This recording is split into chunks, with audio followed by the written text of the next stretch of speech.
12 more yards there and another first down.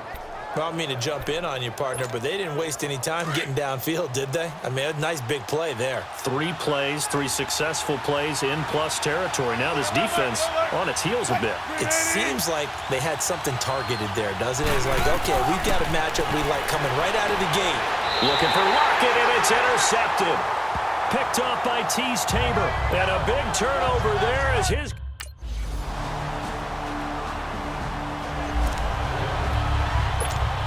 The Seattle now ready to march out of the field. And there are parts of their last drive they'd like to emulate. And, of course, they'd like to forget the inning, the interception. But they did put together, Charles, a nice sustained drive to get him down the field. Yeah, and unfortunately for them, the only thing that matters is part 2, right? Because once they threw the interception and finished off the drive, that does them no good to go back and say, well, you know, we had a good one going.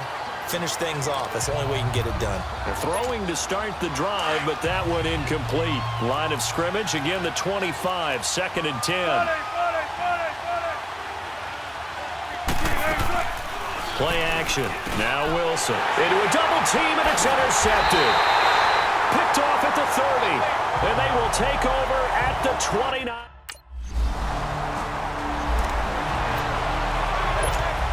The Seattle now ready to march out of the field. Already down 2 touchdowns here in the first half. This becomes a pretty important drive, doesn't it? It certainly does, and a lot of teams script plays. We know that, right? They have a script to start the ball game, and typically those scripts go between 12 and 24, 25 plays.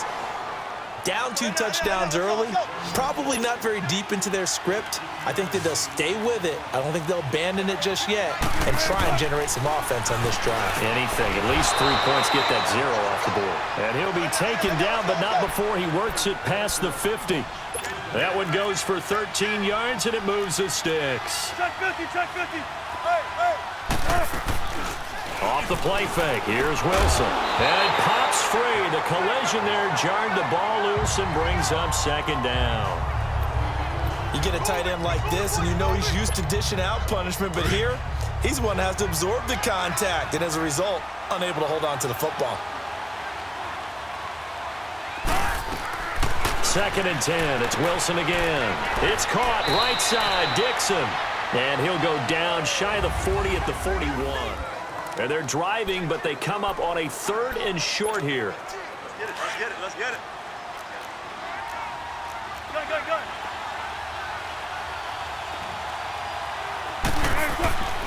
Wilson will throw again. And this is going to be incomplete. Let's face it, if you want to get back into the game, these are the kind of throws you...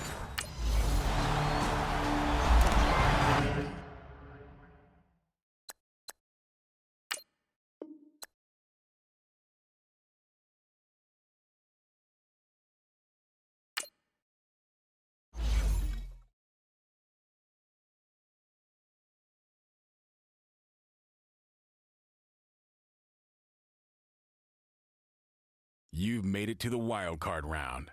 Remember, the playoffs are single elimination.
On 1st and 10, it's Wilson. He's going to flip one out here to his running back.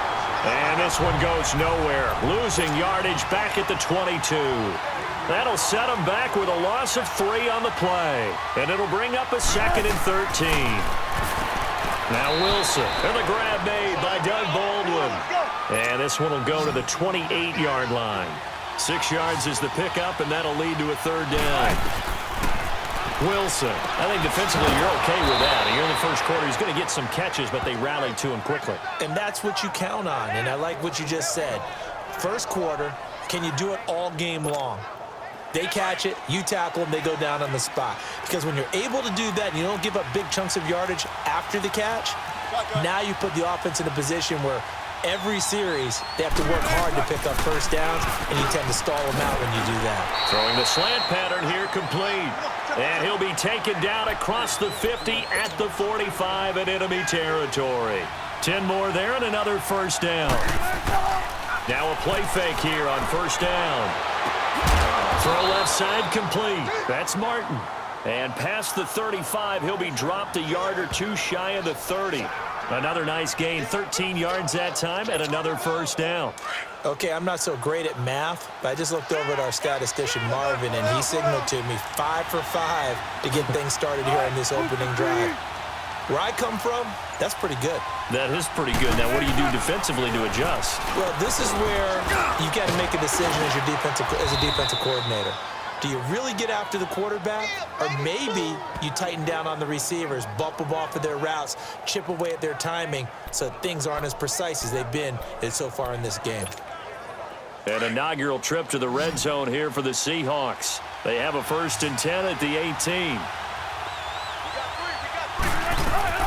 From the red zone now, they'll look to throw. That is caught at the 7. And stopped a few yards shy of the goal line at the 3. 15 more there, and they're on a roll. It's another first down. Again, Wilson. And he just throws this one away. Smart decision here this close to the end zone, and it brings up 2nd down. Down this close to the goal line, first down. Surprised that wasn't a run? I am, and you know I'm old school. I want to run the ball on first down in this situation because 2nd down, that gives me that option of running play action and maybe throwing it. Now it's Wilson. And he can't hang on. That's definitely going to be one he wishes he had back. Incomplete in the end zone. Get your backs to the goal line. I can hear my high school coach right now. This is when force meets force. Got to be physical in order to win this battle.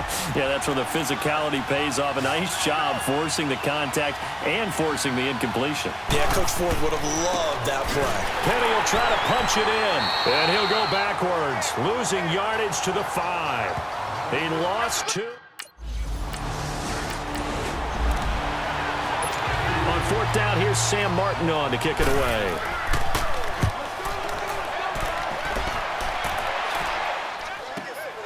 And this will be taken at the 13. Gets past one man. A good return there, 17 yards. And possession will switch hands, 1st and 10.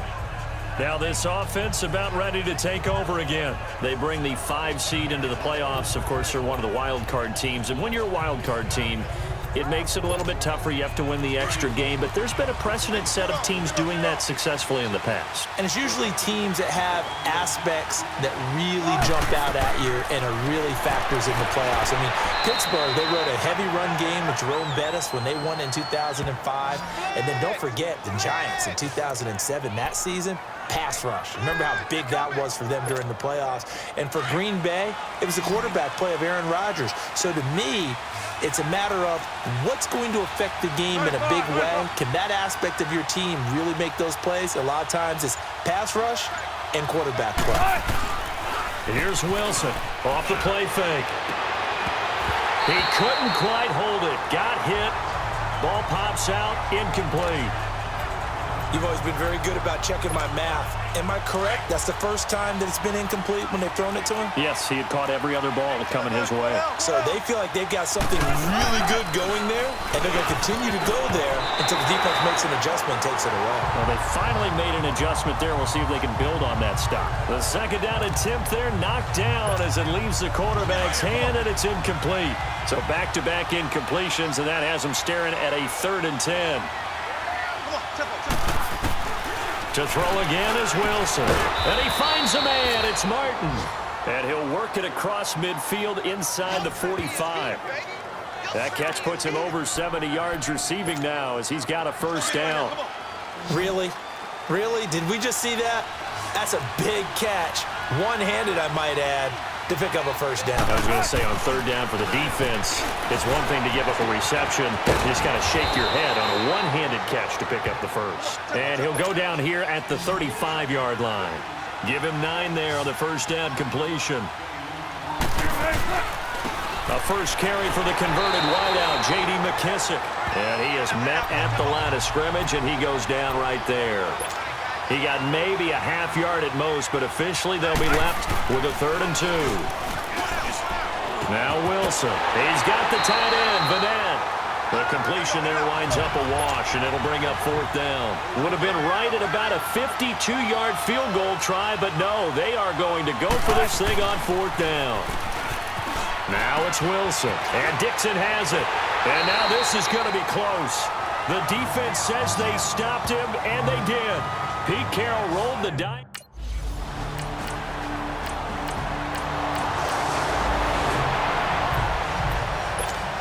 The Seattle now ready to march out of the field.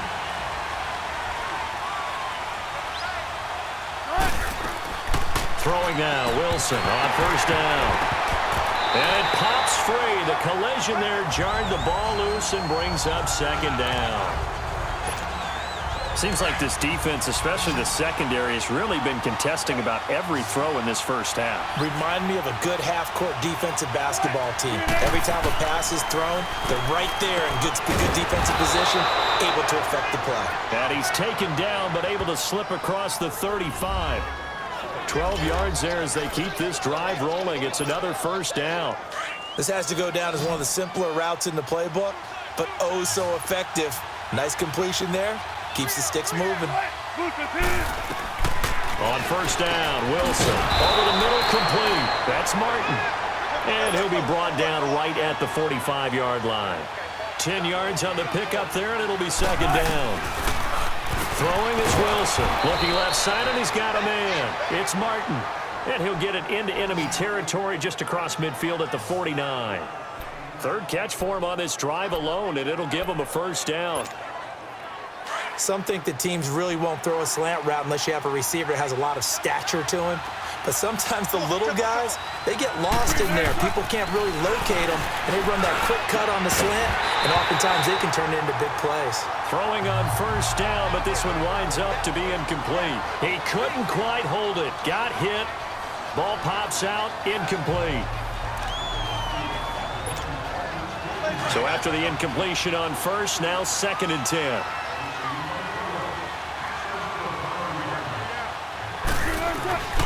To throw is Wilson. Going to throw again. And he's got his man on the out route. And he'll be brought down at the 45-yard line. That catch good for 5. It's 3rd down. Well, the strategy was evident there. Get it to your tight end and make it a one-on-one play with a... Into heavy traffic, and it's intercepted. Picked off by Glover Quinn. And he's able to get it back to the...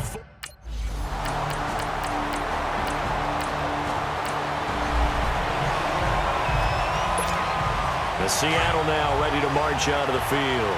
And in enemy territory last time through the interception. We'll see what they do on this drive. Can't wait to see how it alters what they decide to do in play calling. Do they continue to throw the ball?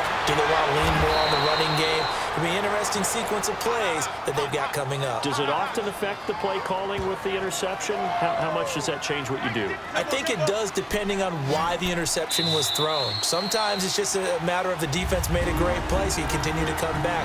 But if it's on you, if the offense just doesn't have the confidence, if they're a little bit shaky, maybe try and take the pressure off and run the ball a little bit. A reminder coming up at the half, as we've done all year, we'll get you to Jonathan Coachman in Orlando. Coach will have the lowdown on what's going on here in this wild card weekend as we begin on the road to Super Bowl 53 in Atlanta. They'll lock it with a grab over the middle. 7 yards, the pickup on the pitch and catch. Clock running, and the Seahawks, they're running too, trying to speed up to the line of scrimmage. Here's Wilson to throw. And here is a leaping catch. He pulled it in. And they just keep marching right along. First down on a pickup of 8 there.